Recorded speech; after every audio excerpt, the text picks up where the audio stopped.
आप कह रहे हैं कि तमाम जातियों को लेकर हम चल रहे हैं, तो क्या यही कारण है कि चिराग पासवान का डबल फेस नजर आया, एनडीए का डबल फेस नजर आया बिहार में पासवान समाज और चौकीदार के मुद्दे पर? क्योंकि सम्राट चौधरी ने भी चौकीदारों से बैठक की उनके कार्यालय में, उसके बाद भी कोई नतीजा नहीं आया। बीजेपी भी अब खामोश हो गई है। आज अगर हम बात करें तो एसटी एससी के जो मंत्री हैं बिहार सरकार के, जनक राम जी हैं, वो तो सवाल पर भाग निकले। वो तो कहे कि ऐसा कुछ है ही नहीं, सब ठीक है। क्या है भाई, पासवान है क्या? पासवान कैसे नहीं? पासवान की 6% आबादी है। हाँ। पासवान जाति की हकमारी तो अपेक्षित वाली बात मान रहे हैं कि हो रहा है। अगर हो रही है तो हमारे नेता इसके लिए तत्पर हैं।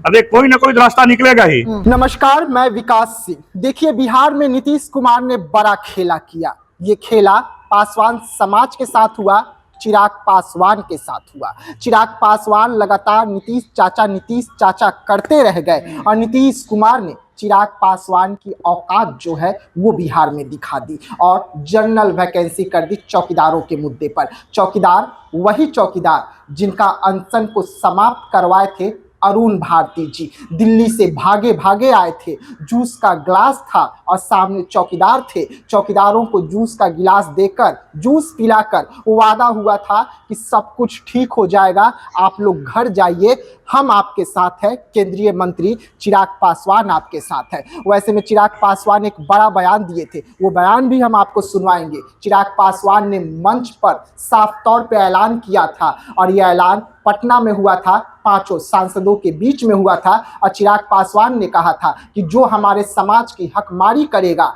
जो हमारे समाज पर गलत नजर डालेगा, उसको मैं मिट्टी में मिला दूंगा, नहीं तो केंद्र के पद से मैं लात मारूंगा ऐसे कुर्सी को और कुर्सी छोड़ दूंगा। अब सवाल उठ रहा है कि सब कुछ हो गया, चिराग पासवान कुर्सी कब छोड़ेंगे? इसी मुद्दे पर हम बात करेंगे और बात करने के लिए इस वक्त हमारे साथ में लोजपा रामविलास के प्रवक्ता हैं। स्वागत है सर। जी, आपको निश्चित तौर पर कहना चाहते हैं कि जिस तरह से हमारे नेता आदरणीय चिराग पासवान जी चौकीदार के मुद्दे पे माननीय मुख्यमंत्री जी से मिलने का काम किए और समाज को ये आश्वासन दिए, ये सुनिश्चित किए, ये विश्वास दिलाए कि समाज की हकमारी नहीं की जाएगी और समाज के प्रति जो भी आँच आएगा उसके लिए आदरणीय चिराग पासवान जी खड़े हैं, तत्परता के साथ खड़े हैं, प्रमुखता के साथ खड़े हैं। जो चौकीदार वफादार का जो मुद्दा, जो गर्दनीबाग में अनशन पर बैठे हुए थे हमारे समाज के चौकीदार और वफादार लोग, उसमें जमुई के लोकप्रिय सांसद अरुण भारती जी ने अनशन तोड़ाने का काम किया और उनको, हमारे समाज को एक विश्वास दिलाया कि आपकी हकमारी नहीं की जाएगी। जो भी कुछ इश्यूज हैं हम लोग माननीय मुख्यमंत्री से मिलकर इसकी पहल करेंगे, इसकी समस्या को निकालेंगे। बिल्कुल। अगर हम बात कर ले अरुण भारती जी की, अरुण भारती का अब तक 4 बयान इस मुद्दे पर आ चुका है जब से उन्होंने जूस पिलाया। अरुण भारती ने 3 बयानों में कहा है कि नीतीश कुमार से हम मुलाकात किए हैं, बहुत जल्द खुशखबरी आएगी।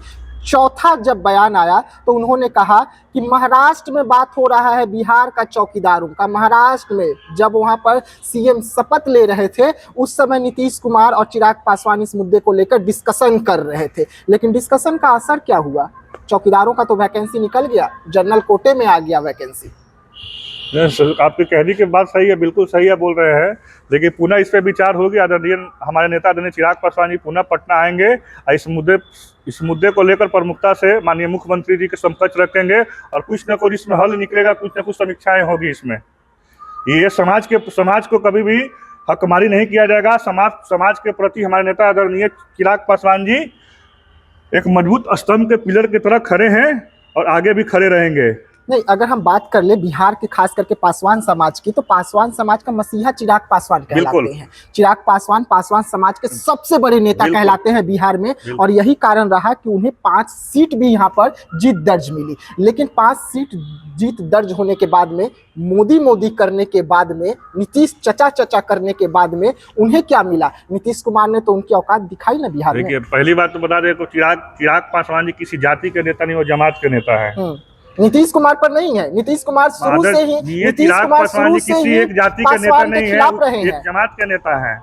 और जो हमारे नेता आदरणीय चिराग पासवान जी का जो बिहारी फर्स्ट जो विजन है, जो उन्होंने एक संकल्प लिया है कि बिहार को एक विकसित राज्य बनाना है, एक शिक्षित राज्य बनाना है, एक समृद्ध राज्य बनाना है, तो इसके लेकर सभी जातियों को लेकर चलने का काम कर रहे हैं। और बात रही पासवान समुदाय की, वफादार और चौकीदार की, इसके लेकर भी आदरणीय नेता चिराग पासवान जी माननीय मुख्यमंत्री जी से मिलने का काम किए हैं। और आप संज्ञान में देखें किस तरह की बहाली आई है पासवान समुदाय को अपेक्षा की गई है, तो आदरणीय चिराग पासवान जी आएंगे, पुनः मिलने का काम करेंगे, कुछ न कुछ इससे निष्कर्ष निकलेगा ही। कहीं ना कहीं समाज के प्रति हकमारी नहीं होगी। समाज के प्रति आदरणीय चिराग पासवान जी खड़ा है, एक मजबूत स्तंभ की तरह खड़ा है और थे और आगे भी रहेंगे। आप कह रहे हैं कि बिहारी फर्स्ट के विजन को लेकर चिराग पासवान चल रहे हैं, आप कह रहे हैं कि तमाम जातियों को लेकर हम चल रहे हैं, तो क्या यही कारण है कि चिराग पासवान का डबल फेस नजर आया, एनडीए का डबल फेस नजर आया बिहार में पासवान समाज और चौकीदार के मुद्दे पर? क्योंकि सम्राट चौधरी ने भी चौकीदारों से बैठक की उनके कार्यालय में, उसके बाद भी कोई नतीजा नहीं आया। बीजेपी भी अब खामोश हो गई है। आज अगर हम बात करें तो एसटी एससी के जो मंत्री हैं बिहार सरकार के, जनक राम जी हैं, वो तो सवाल पर भाग निकले, वो तो कहे कि ऐसा कुछ है ही नहीं, सब ठीक है। क्या है भाई, पासवान है क्या? पासवान कैसे नहीं, पासवान की 6% आबादी है। हाँ। पासवान जाति की हकमारी तो अपेक्षित वाली बात मान रहे हैं कि हो रहा है। अगर हो रही है तो हमारे नेता इसके लिए तत्पर हैं। अरे कोई ना कोई रास्ता निकलेगा ही, कहीं ना कहीं हमारे नेता आदरणीय चिराग पासवान जी के रहते पासवान समाज की हकमारी नहीं की जा सकती है किसी भी कीमत पे। इसके लिए फिर आएंगे हमारे नेता आदरणीय चिराग पासवान जी, मिलने का काम करेंगे, सीएम से मिलेंगे और डिप्टी सीएम, दोनों डिप्टी सीएम से मिलकर कुछ ना कुछ रास्ता निकालने का काम करेंगे। चलिए, आप कह रहे हैं कि रास्ता निकालने का काम करेंगे, लेकिन हकमारी तो हो चुकी है। अब हम दूसरी तरफ आते हैं, बीपीएससी को लेकर आपका पार्टी जो है दो खेमे में बटी हुई है। एक खेमा शांभवी चौधरी का है जो बिहार सरकार के साथ खड़ी है, अपने पिता के साथ खड़ी है। दूसरा खेमा आप लोगों का है जो बीपीएससी के साथ खड़े हैं। ये दूरी क्यों हो गया आप लोगों? देखिए, पहली बार इसके राजनीतिक दृष्टि से जोड़ने का नहीं है, दृश्य नहीं है। हमारे नेता आदरणीय चिराग पासवान जी बिहार के युवाओं के साथ, छात्राओं के साथ हमेशा से खड़े रहने का काम किए हैं। इसीलिए इसको राजनीतिक गतिविधियां देने की जरूरत नहीं है। जो भी बीपीएससी के छात्रों के प्रति जो भी हमारे नेता की संवेदना है, उसके लिए हमारे नेता तत्पर हैं और आगे भी रहेंगे। आप कह रहे हैं कि आपके नेता बीपीएससी छात्रों के साथ खड़े हैं, बिहार के युवाओं के साथ खड़े हैं। आपके पार्टी में शांभवी चौधरी आती है, बड़े मंत्री की बेटी है अशोक चौधरी की। अशोक चौधरी नीतीश कुमार के खास माने जाते हैं, तो क्या वो युवाओं के साथ खड़े नहीं है? जो युवा शांभवी चौधरी को सांसद बनाया, उनके साथ शांभवी चौधरी खड़ी नहीं है। बीपीएससी के छात्रों के साथ जो हो रहा है अन्याय बिहार में, उसके साथ शांभवी चौधरी खड़ी नहीं है। माननीय शांभवी चौधरी हमारे दल की सांसद हैं जी। जो हमारे नेता जहाँ पे खड़े रहेंगे, हमारे नेता छात्र और युवाओं के साथ खड़े हैं, छात्र युवाओं के दर्द को समझ रहे हैं, तो स्वाभाविक सी बात है कि शांभवी चौधरी जी हमारे नेता के विचारों के साथ हैं और हमारे दल की सांसद हैं।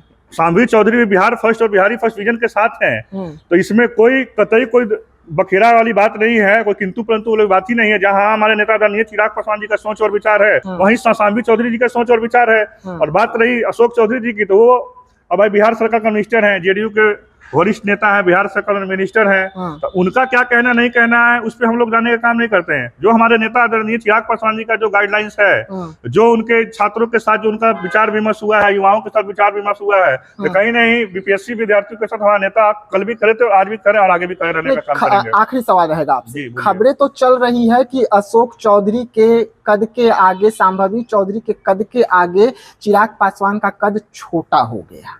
ये खबरें चल रही है, ये हम नहीं देखिए, मीडिया में बहुत की बातें कुछ चलते रहती हैं, ऐसा कुछ तो है नहीं जी। हमारे पार्टी के तो सुप्रीमो आदरणीय चिराग पासवान जी ही हैं और हमारे दल के वो सांसद हैं, तो ये कहीं ऊपर नीचे करने की कोई बात नहीं है। हमारे दल की सांसद हैं और सांसद है भी, और हमारे नेता ने टिकट देने का काम किया और चुनाव जिताकर एनडीए गठबंधन चुनाव जीत कर आई है, तो कहीं ना कहीं हमारे नेता के प्रति उनका जो विचार है बिहारी फर्स्ट के साथ आदरणीय शांभवी चौधरी चलने का काम कर रही है। कहीं टूट तो नहीं है ना? कोई सब बेबुनियादी बातें हैं, कोई टूट नहीं है। जो समय समय पे मीडिया में अफवाहें होती रहती हैं कि लोजपा टूट रही है, बिखर रही है, हम लोग बिल्कुल एकजुट हैं और आने वाला हम लोग का जो विधानसभा का चुनाव है, पूरे एनडीए एकजुटता के साथ हम लोग चुनाव लड़ेंगे।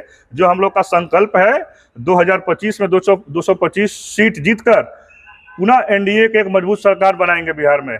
चलिए, बहुत बहुत धन्यवाद। देखिए, ये प्रवक्ता हैं, बेबाकी से अपनी बातों को, जो हमारे सवाल थे उनके जवाब रख रहे थे, लेकिन देखने वाली बात होगी कि जब चिराग पासवान बिहार पहुंचते हैं तब क्या कुछ होता है, चाचा तब क्या कुछ फैसला लेते हैं। लेकिन अभी पार्टी साफ तौर पे कह रही है कि चिराग पासवान का इंतजार कीजिए, पासवानों के साथ न्याय होगा। तो ऐसे तमाम खबरों के लिए रहिएगा साथ में, खबरों का सिलसिला लगातार इसी प्रकार से जारी रहेगा। धन्यवाद।